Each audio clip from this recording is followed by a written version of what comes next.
Leur empire se situe là où les cartes s'arrêtent.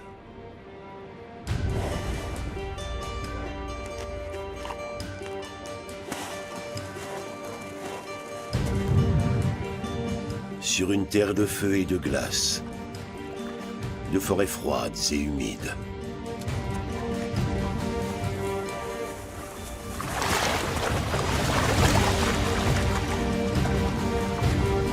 C'est ici que vivent la majorité des ours de notre planète.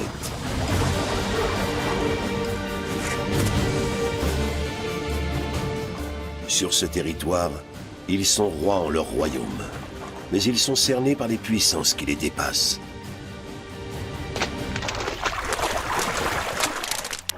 Voici leur pays.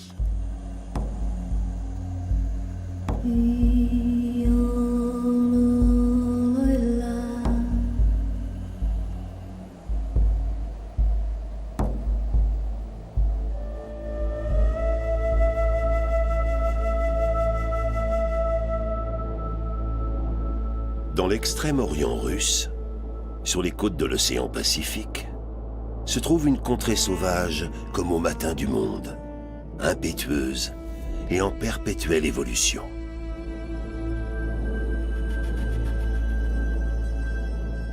La pression accumulée dans les entrailles de la Terre s'échappe par des milliers de soupapes naturelles.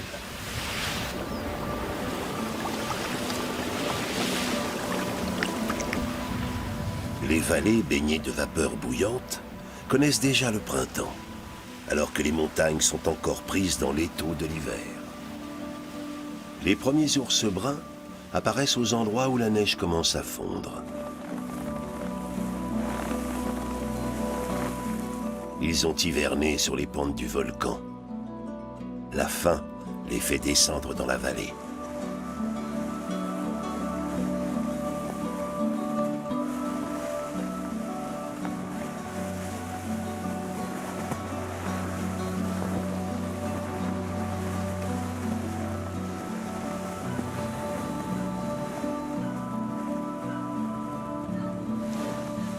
Après 6 mois d'hivernation, ils s'engagent dans une course contre la montre. Une végétation toute fraîche pousse au milieu des geysers et des fumerolles. Les imposants prédateurs broutent comme du bétail. C'est la première nourriture qu'ils ingèrent depuis l'automne.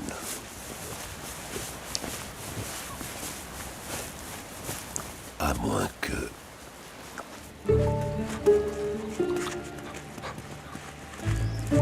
Dès qu'ils quittent la tanière où ils sont nés, les oursons font face à 1000 dangers.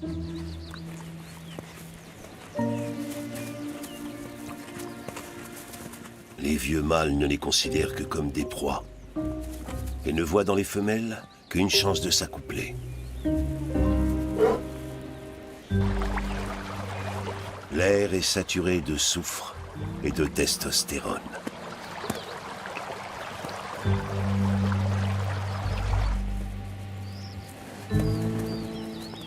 Ils doivent partir d'ici, s'ils ne veulent pas finir mangés.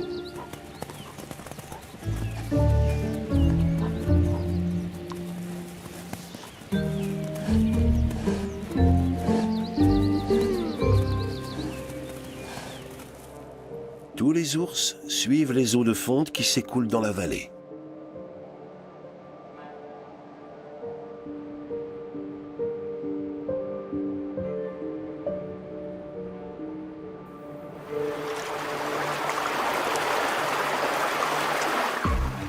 Une fois en bas, la femelle et ses petits devront passer près de gros mâles.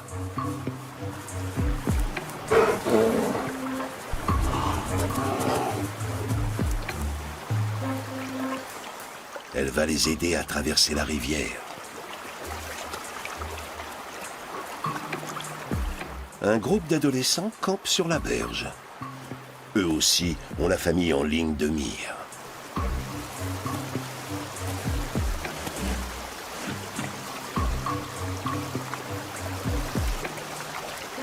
Encouragés par leur mère, les petits se lancent, d'une pierre de guet à l'autre.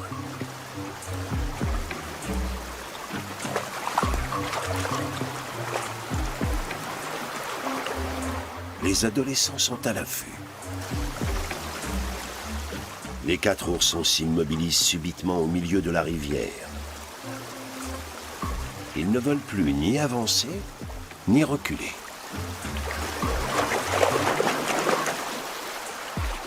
Dans ces cas-là, il faut les appâter avec de la nourriture.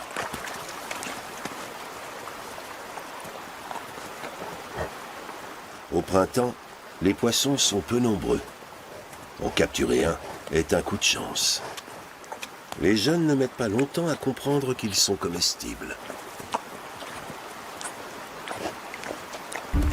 Ce pique-nique a l'inconvénient d'attirer les mâles alentours.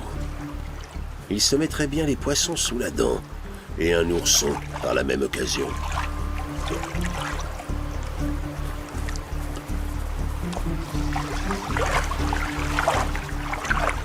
La situation devient trop périlleuse pour la femelle.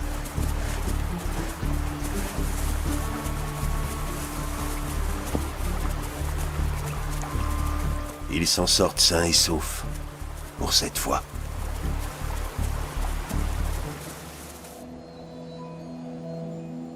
De vastes plaines occupent le nord pelé du pays de l'ours.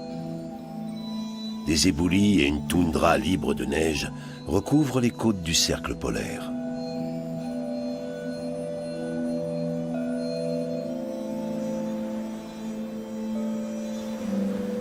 Une brume de chaleur ondule à travers le royaume des ours blancs.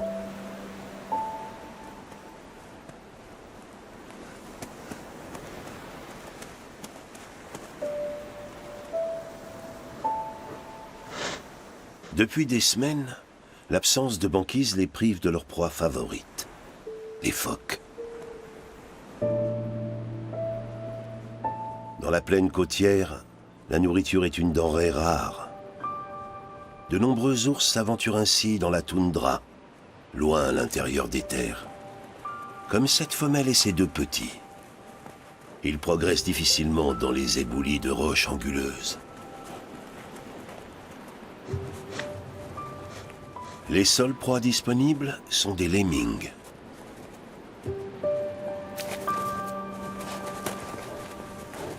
Mais les énormes pattes de l'ours rendent difficile leur capture. Et même en cas de succès, le butin est maigre. La famille d'ours aurait besoin de dizaines de ces petits rongeurs pour être rassasiés, et encore.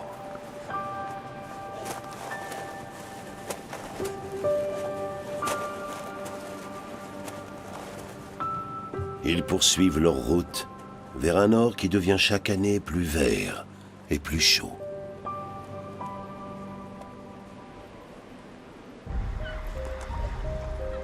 Les ours ont besoin de manger, ne serait-ce que pour constituer leur réserve de graisse avant la longue nuit polaire. Ils doivent agir tant qu'il leur reste des forces.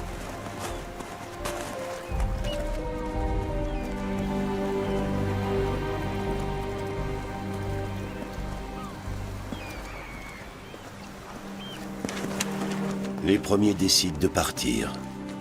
Si la glace ne vient pas à eux, ils iront là où ils supposent qu'elle se trouve.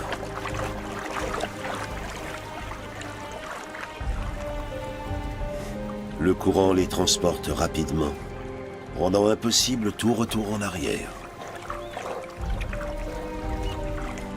Direction l'océan Arctique, aux eaux glaciales et pourtant encore beaucoup trop chaudes.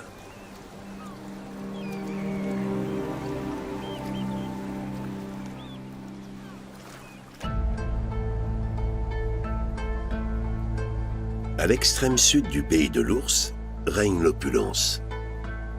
Sur un plateau de lave figée pousse une forêt boréale aux allures tropicales. Même les ours sont exotiques. L'ours à collier vit en Asie du Sud-Est, et cette forêt constitue son aire de répartition la plus septentrionale.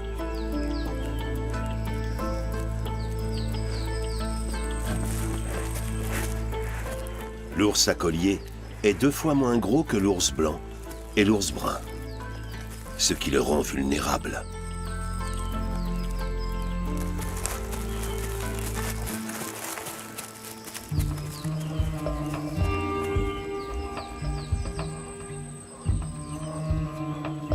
Sur les flancs du plateau basaltique, des léopards sont sur la piste des ours, déchiffrant leur message.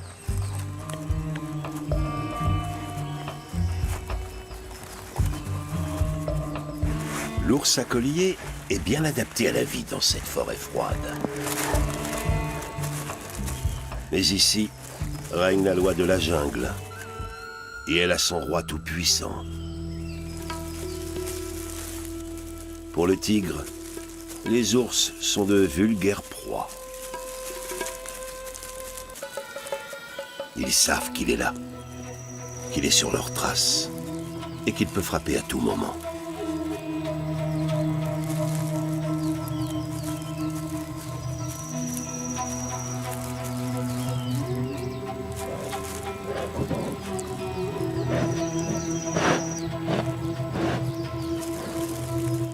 Des troncs isolés centralisent les informations, accessibles à tous ceux qui passent par là. Elles disent tout de l'espèce, et même du sexe, de celui ou celle qui les a laissés. C'est comme si tous les animaux se connaissaient sans jamais se rencontrer. Le cas échéant, la mort pourrait être au rendez-vous.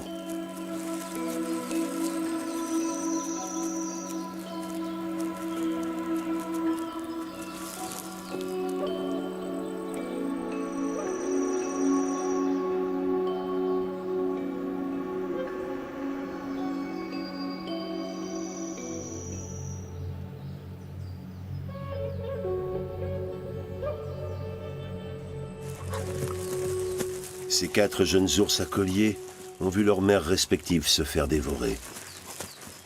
Leur sort aurait dû être scellé. Mais ils avaient un ange gardien. Un homme qui gardait ses distances et restait en retrait. Il ne les a jamais nourris. Il les a protégés par sa seule présence. C'est grâce à lui que les petits orphelins ont survécu les premières semaines. Ils ne sont guidés que par leur sens et leur instinct. Soit ils se battent pour survivre, soit ils restent sur le carreau.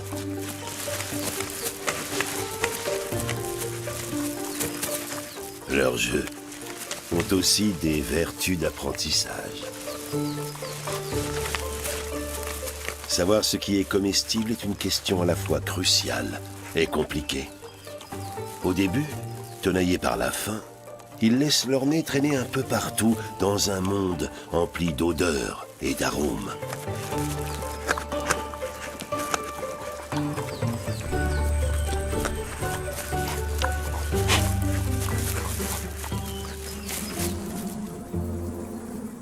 Au contact des abeilles sauvages, la courbe d'apprentissage fait un bond.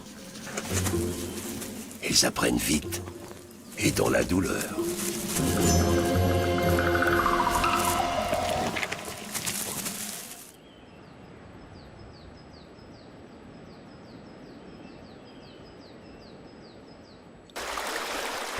C'est la première fois qu'ils voient un cours d'eau. Mais ils n'ont pas peur. L'un d'eux se lance, sans aucun retour possible.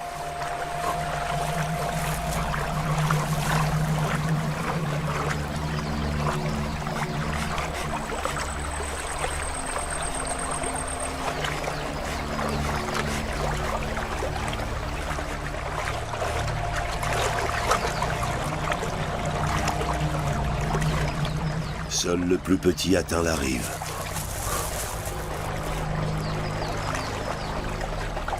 Les 3 autres se laissent emporter par le courant.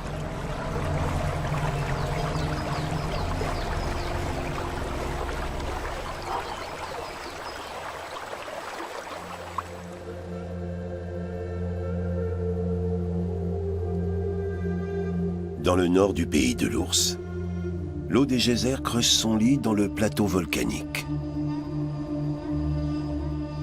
Ils se jettent dans une immense caldeira, un lac de cratère chargé d'une énergie particulière.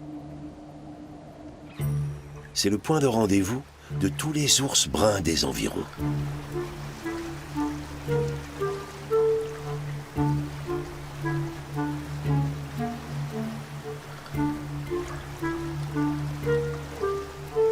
Ils regardent l'eau, comme s'ils attendaient un signal. Un groupe d'ours s'est rassemblé au bord du lac.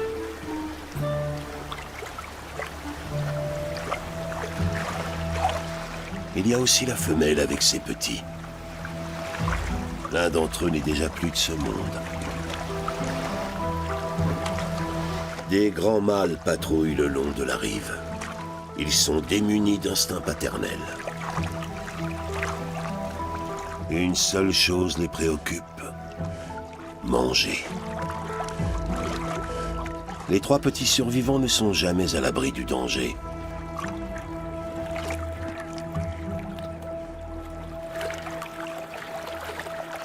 Beaucoup d'ours et peu de nourriture.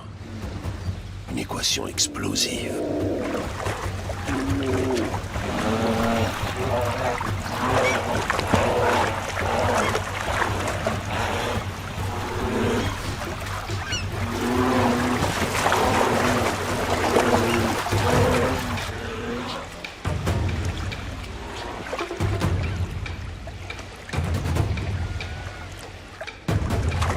L'attaque semble surgir de nulle part.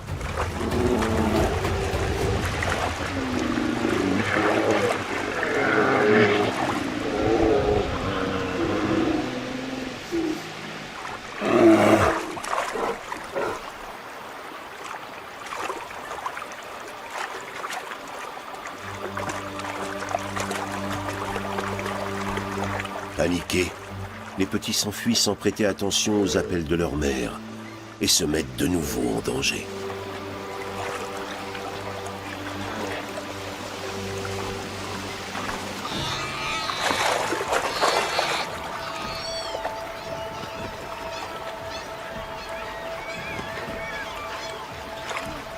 Leur vie semble ne tenir qu'à un bout de bois.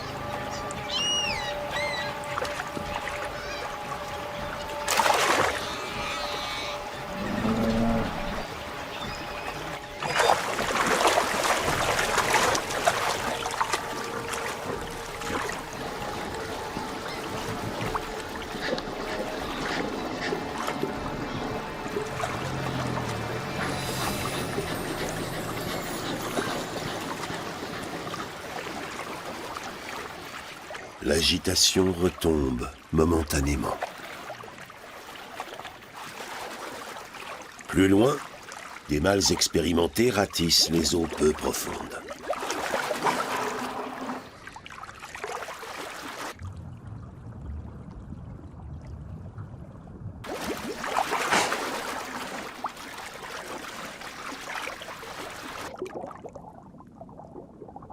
C'est alors qu'apparaissent les premiers saumons rouges.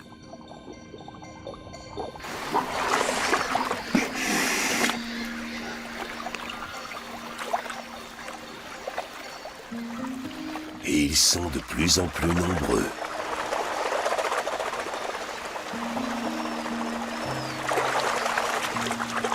Ils arrivent de l'océan Pacifique pour se reproduire.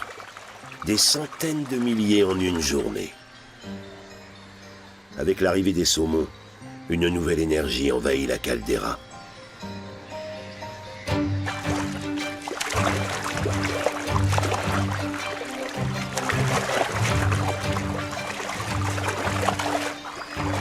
C'est une merveille naturelle unique en son genre, et dont les ours font désormais partie.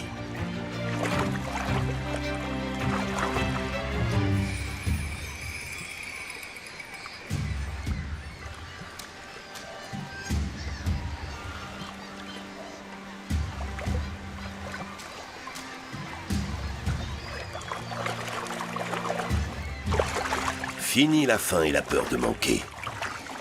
Lorsque les saumons sont là, il n'y a que des ours heureux et rassasiés.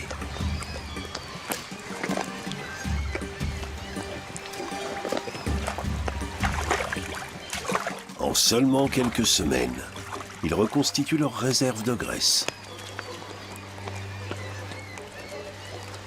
Si les saumons de la caldeira représentent une manne extraordinaire pour les ours, c'est aussi la seule dans cet environnement volcanique aride.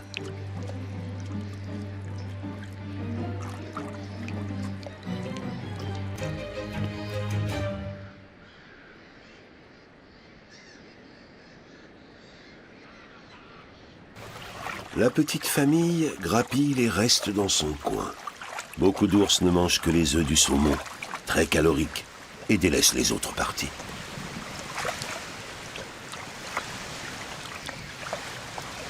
Les oursons prennent du poids chaque jour, augmentant ainsi leur chance de triompher de l'hiver. Mais la prudence reste de mise face au mal, imprévisible et lunatique.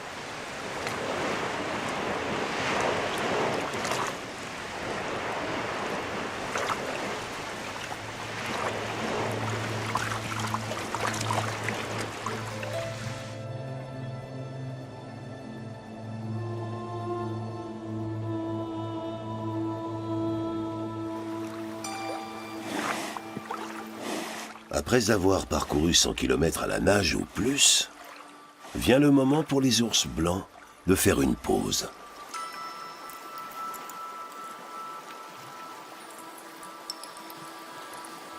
Les tours de glace et les fragments de glacier n'offrent aucune possibilité d'aborder.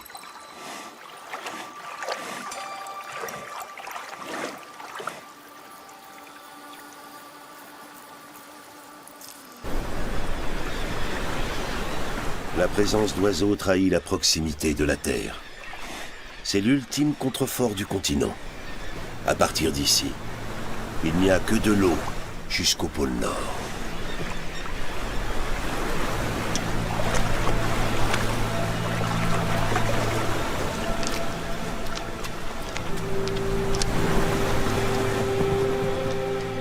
Cet individu n'est pas le premier arrivé. Avec des vents favorables, les ours sentent la terre ferme de très loin.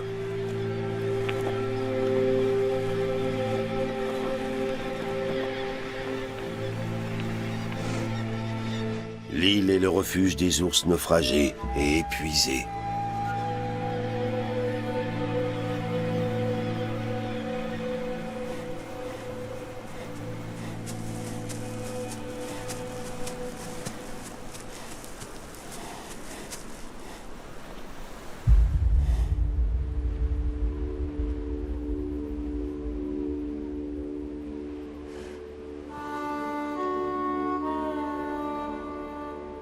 Il y a très longtemps, elle abritait une station météo. Une colonie d'ours blancs y a élu domicile.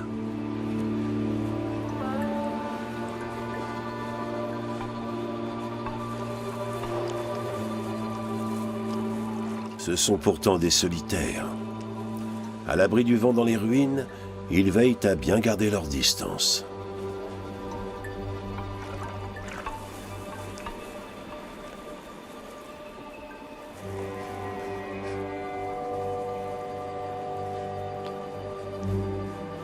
Ils ne sont pas à leur place ici.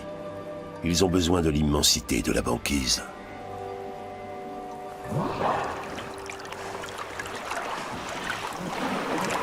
Les morses aussi se languissent de la glace. Ils se rassemblent au large de la baie, restant le plus loin possible de l'île aux ours.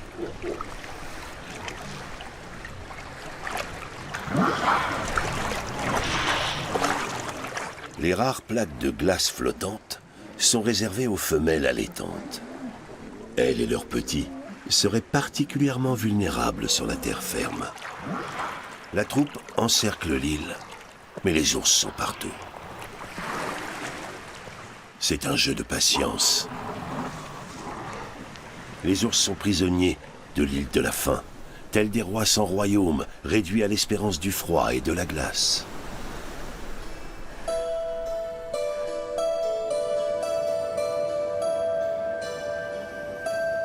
Dans le sud du pays de l'ours, les brumes côtières nimbent la forêt vierge.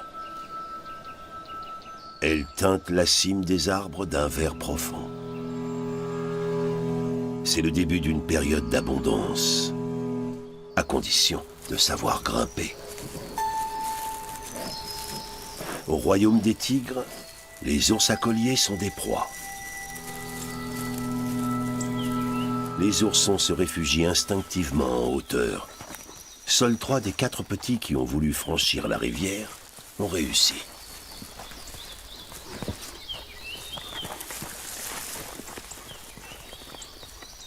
Ils gagnent de plus en plus en agilité. Avec quelques ratés.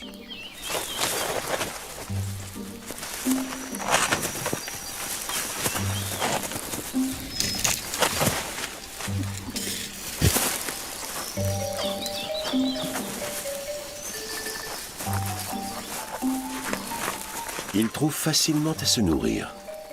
Insensibles à l'acide formique, ils déchiquettent des arbres entiers pour dénicher des œufs de fourmis.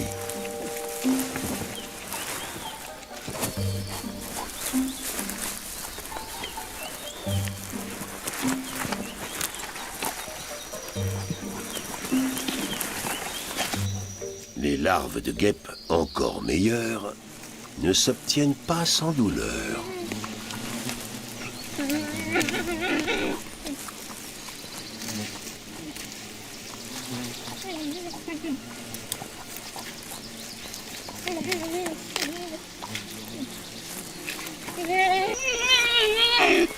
Qu'importe, pas question de partager.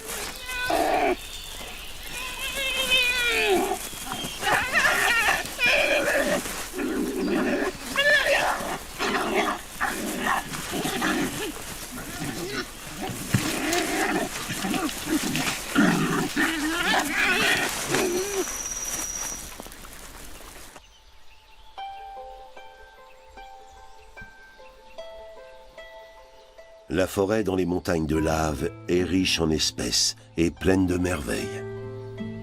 Chaque pas mène vers quelque chose de nouveau à découvrir et à goûter.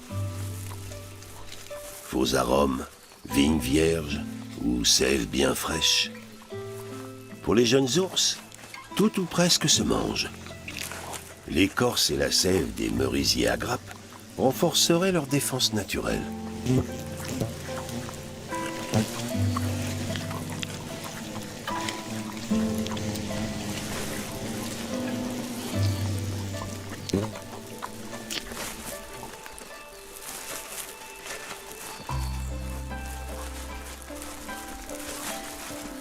Certaines années, ces arbres pullulent et les ours ne s'alimentent que de leurs fruits durant plusieurs semaines.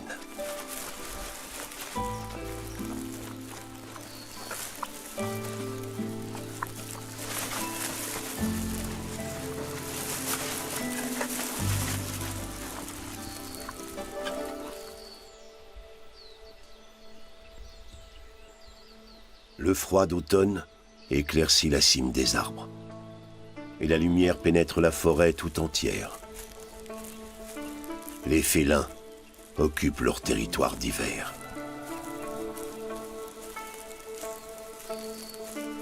Il y a de nouvelles marques partout. La communication olfactive bat son plein.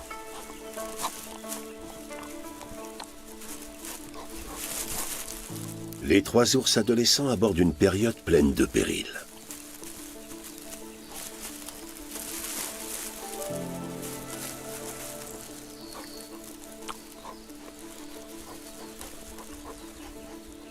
Ils vérifient sans cesse s'il s'agit de marques anciennes ou au contraire très récentes.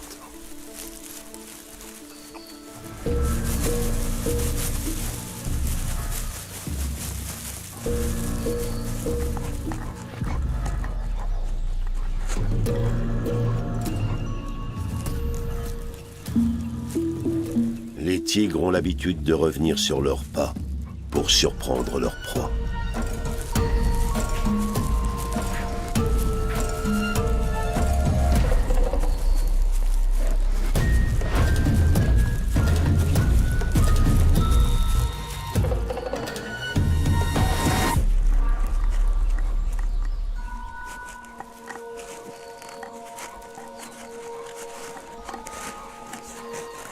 Le danger immédiat est passé, mais doit être gardé à l'esprit.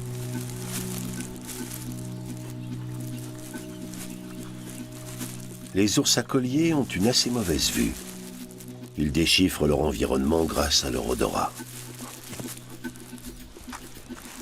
L'un des oursons a l'audace de marquer de son odeur le tronc d'un grand arbre. Les deux autres s'enhardissent à leur tour. Le bouquet est encore une fois abondamment reniflé.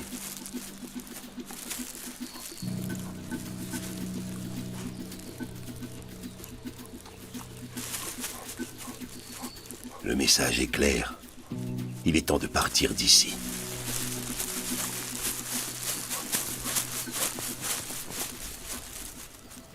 Car dans cette forêt où les ours sont aussi des proies, il n'y a aucune assurance de voir le jour suivant se lever.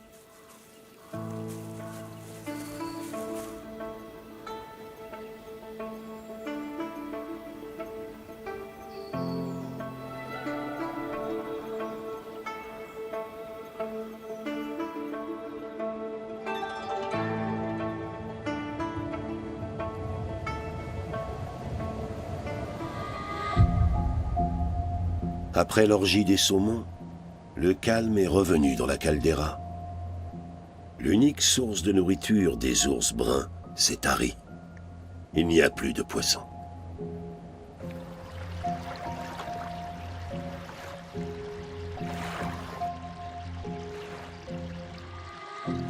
Mais l'hiver est encore loin, et les animaux ont besoin de manger plus pour compléter leurs réserves. Il règne un silence trompeur.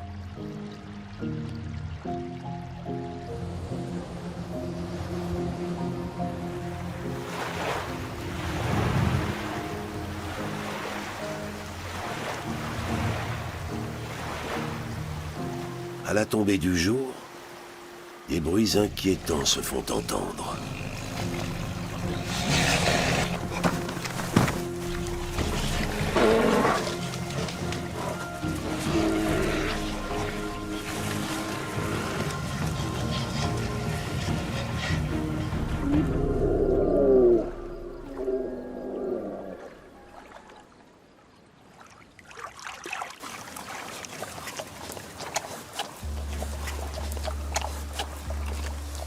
Un ours dévore un de ses congénères. Un vieux mâle a succombé au combat dans la nuit.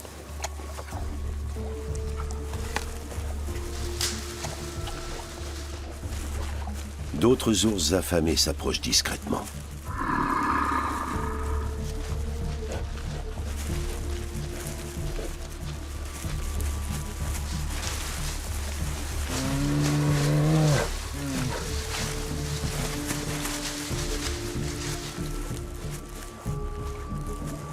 Mais le cannibale ne lâche pas la dépouille et la dissimule du mieux qu'il peut.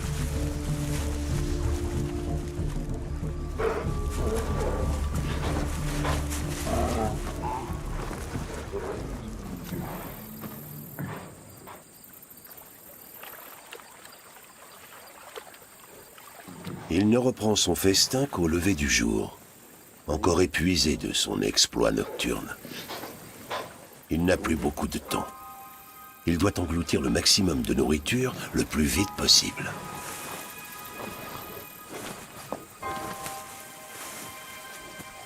D'autres ours ont senti le sang. Ils ont soif de calories. Plus qu'à la faim, ils obéissent à la nécessité impérieuse de manger afin de pouvoir hiverner dans de bonnes conditions.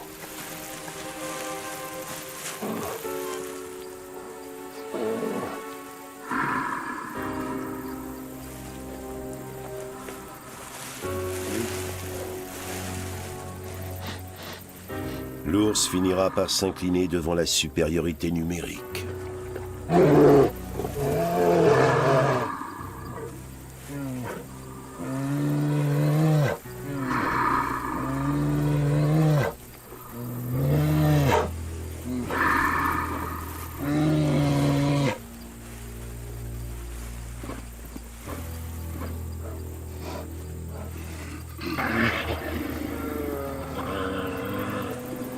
Contraint d'abandonner son butin, il devra tuer de nouveau.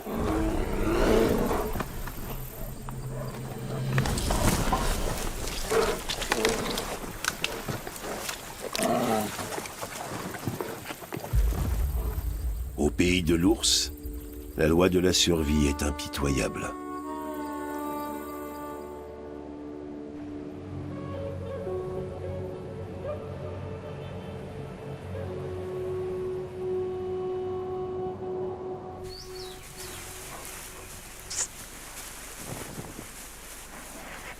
Les ours acoliers ont repris leur vagabondage solitaire. Ils marquent leur territoire à des endroits stratégiques.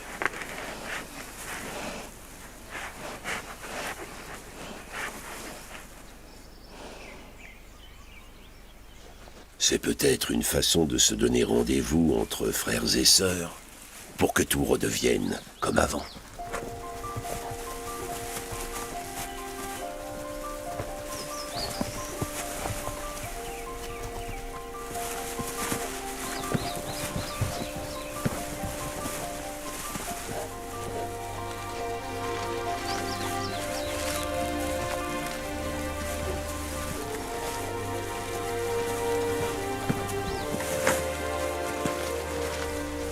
Les rencontres comme celle-ci sont de plus en plus rares. Chacune peut être la dernière.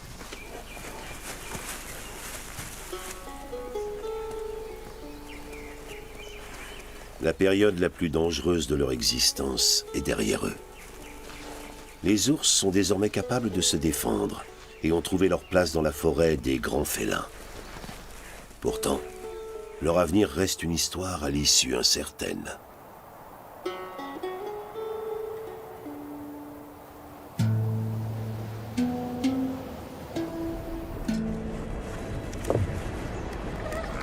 Des tourbillons arctiques font trembler les murs des bâtiments sur l'île aux ours. Une tempête apporte enfin la glace tant attendue.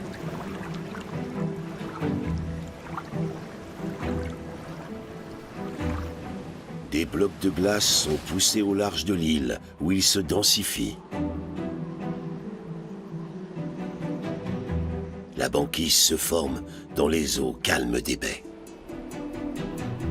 La première couche n'est pas encore assez solide, mais les ours n'en peuvent plus d'attendre.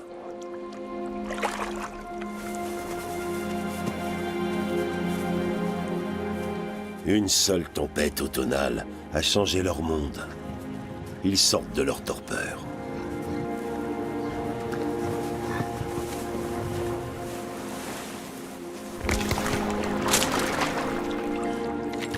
Ils se dirigent vers les baies qui se sont transformées en piscines gelées au cours de la nuit.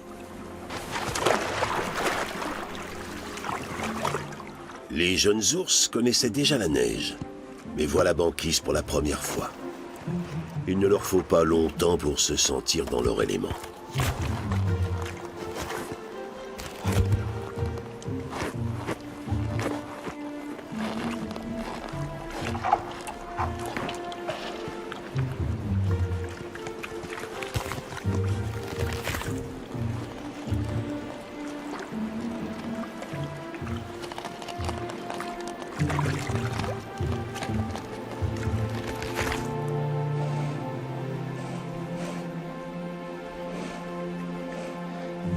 La glace s'accumule sur la côte.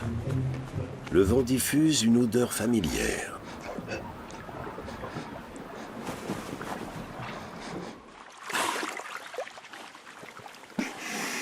Celle des phoques du Groenland. D'éternels nomades de la banquise qui ne viennent jamais à terre et constituent la principale source de nourriture des ours polaires.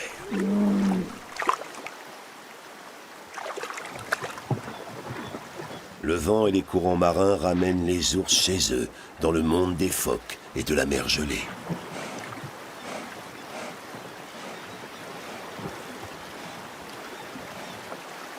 Ils sont faits pour vivre sur la glace, et nulle part ailleurs.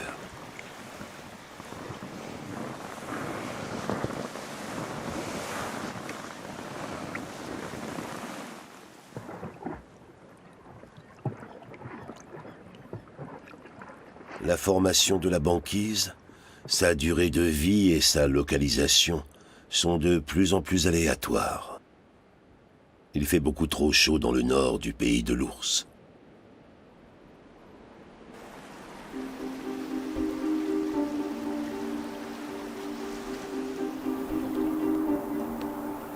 Même les ours bruns ne sont pas maîtres de leur destin, puisqu'ils dépendent des bancs de saumon.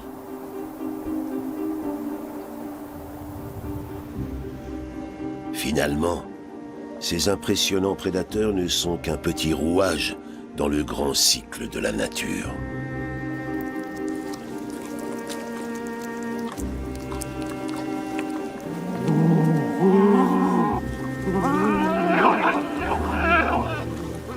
C'est ici que vivent et meurent la majorité des ours. Les gloutons, les hyènes du Grand Nord font le reste. La vie et la mort se côtoient étroitement dans cette contrée sauvage.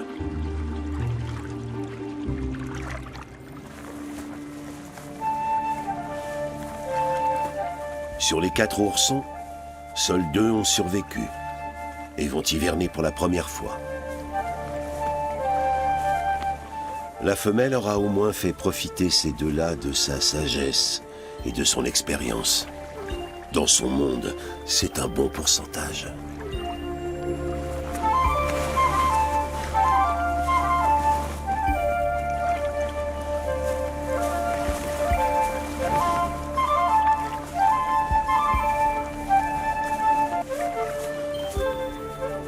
Mieux armés et le ventre plein, les petits suivent leur mère sur les flancs du volcan pour hiverner.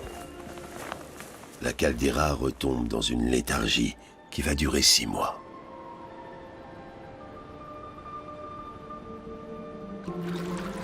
Ainsi va la vie au pays de l'ours, situé très loin, aux confins glacés de l'Asie, dans l'extrême orient russe. Là où les cartes s'arrêtent.